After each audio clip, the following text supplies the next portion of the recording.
जो एक bar magnet होती है उसी को हम मैग्नेटिक डायपोल बोलते हैं। क्यों? क्योंकि जो बार मैग्नेट है उसके अंदर देखो दोनों पोल एग्जिस्ट करते हैं। कौन कौन से पोल? नॉर्थ पोल और साउथ पोल। भाई कोई भी बार मैग्नेट ले लो या कोई भी मैग्नेट ले लो, किसी भी मैग्नेट के अंदर आप दोनों पोल एक साथ देखोगे, कभी भी मोनोपोल एग्जिस्ट करेंगे नहीं। अकेला नॉर्थ पोल थोड़ी रहेगा, हमेशा नॉर्थ पोल और साउथ पोल पेयर के अंदर रहेंगे, हमेशा साथ साथ रहेंगे। तो ये जो नॉर्थ पोल और साउथ पोल है, इन दोनों को, क्योंकि ये एक ही बार मैग्नेट के अंदर है, इसलिए इस मैग्नेट को हम क्या बोलते हैं? मैग्नेटिक डायपोल बोलते हैं। और इन दोनों पोल्स को ज्वाइन करने वाली लाइन का नाम क्या होता है? Magnetic axis. ये तो आपको पता ही है, लिख देता हूं मैग्नेटिक एक्सिस। और इस मैग्नेटिक एक्सिस के परपेंडिकुलर सेंटर से पास होने वाली जो लाइन है उसको क्या बोलते हैं? इक्वेटोरियल एक्सिस या इक्वेटोरियल लाइन। अच्छा, दोनों जो पोल्स हैं उनकी स्ट्रेंथ को रिप्रेजेंट करने के लिए हम स्मॉल एम का सिंबल यूज करते हैं। इसको हम बोलते हैं पोल स्ट्रेंथ। ये जो स्मॉल एम सिंबल हम यूज कर रहे हैं किसको रिप्रेजेंट कर रहा है? पोल स्ट्रेंथ को। भाई दोनों जो पोल्स हैं, बार मैग्नेट के जो दोनों पोल्स होते हैं, उनकी कुछ स्ट्रेंथ भी होगी, है ना भाई, उनकी कुछ तो स्ट्रेंथ होगी ना। तो जो स्ट्रेंथ है उसको रिप्रेजेंट करने वाली टर्म कौन सी होती है? Pole strength, small M. Small M को क्या बोला जाता है? Pole strength. भाई पोल स्ट्रेंथ का मतलब क्या है? मैग्नेट के दोनों पोल्स की स्ट्रेंथ कितनी है उसको बताने वाली टर्म है ये। और किसी भी बार मैग्नेट के अंदर दोनों पोल्स की स्ट्रेंथ हमेशा बराबर होती है। कभी भी ऐसा नहीं होगा कि एक ही बार मैग्नेट के अंदर एक पोल की स्ट्रेंथ ज्यादा है, एक पोल की स्ट्रेंथ कम है। हमेशा दोनों पोल्स की स्ट्रेंथ क्या होती है? इक्वल होती है। तो दोनों पोल्स बराबर स्ट्रेंथ के हैं। साथ ही दोनों पोल्स के बीच में जो डिस्टेंस है उसको मान लेते हैं 2l। अच्छा, इसको 2l क्यों लिखा? l लिख देते, क्योंकि जब आप कैलकुलेशन करते हो तो हमेशा जो भी डिस्टेंस होते हैं वो हमेशा बार मैग्नेट के सेंटर से देखी जाती है। तो अगर मैं इस टोटल डिस्टेंस को l मानता तो सेंटर से दोनों पोल्स की डिस्टेंस कितनी आती है? l/2 कैलकुलेशन थोड़ी सी टिपिकल सी हो जाती है। तो आसान करने के लिए हमने क्या किया? टोटल डिस्टेंस को 2l मान लिया। तो सेंटर से हर एक पोल की डिस्टेंस कितनी होगी अब? l और l। तो ये थोड़ा समझाना आसान होता है, कैलकुलेशन इजी करने के लिए ऐसा करते हैं।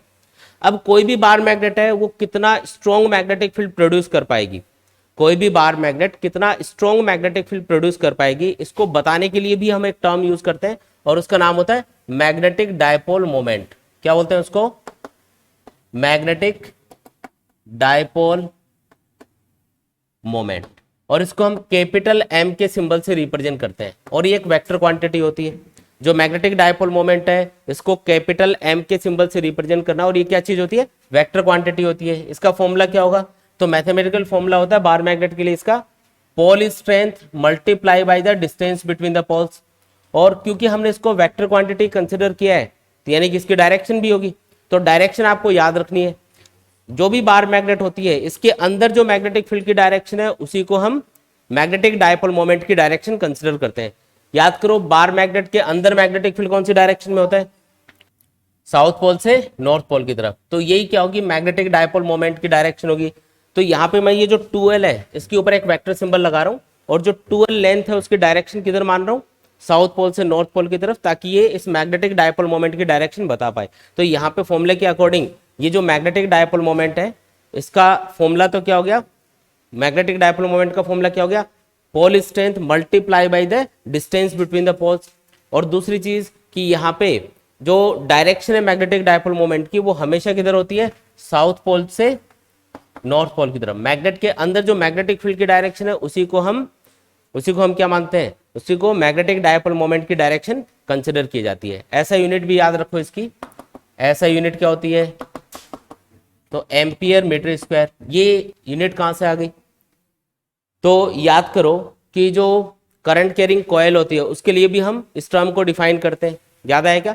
कोई भी करंट कैरिंग कॉइल होती है तो उसके लिए भी मैग्नेटिक डायपोल मोमेंट नाम की एक टर्म होती है। और कॉइल के लिए, फॉर कॉइल के लिए हम जो फॉर्मूला यूज करते हैं मैग्नेटिक डायपोल मोमेंट का, क्या फॉर्मूला होता है?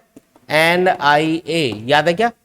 कोई भी करंट कैरिंग कॉइल हो उसका मैग्नेटिक डायपोल मोमेंट कैलकुलेट करना हो तो उसका फॉर्मूला क्या होगा? NIA। N मतलब नंबर ऑफ टर्न्स, I मतलब करंट और A मतलब एरिया ऑफ द कॉइल। तो नंबर ऑफ टर्न्स की तो कोई यूनिट होती नहीं है, करंट की यूनिट होती है एम्पियर। एरिया की क्या होती है? Metre square. यानी कि यूनिट क्या बनेगी? Ampere metre square. क्या यूनिट बनेगी?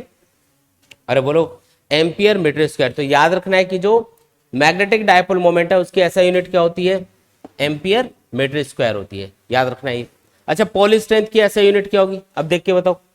जो पोल स्ट्रेंथ स्मॉल एम है इसकी यूनिट निकालो, तो उस फॉर्मूले को क्या लिख सकते हो, small M equals to capital M upon 2l लिख सकते हो, है ना। अगर आपको स्मॉल एम लिखना हो, कैलकुलेट करना हो सपोज करो, तो स्मॉल एम क्या लिखोगे, capital M upon 2l। Capital M यानी मैग्नेटिक डायपोल मोमेंट, इसकी ऐसा यूनिट क्या होगी, एम्पियर मीटर स्क्वायर।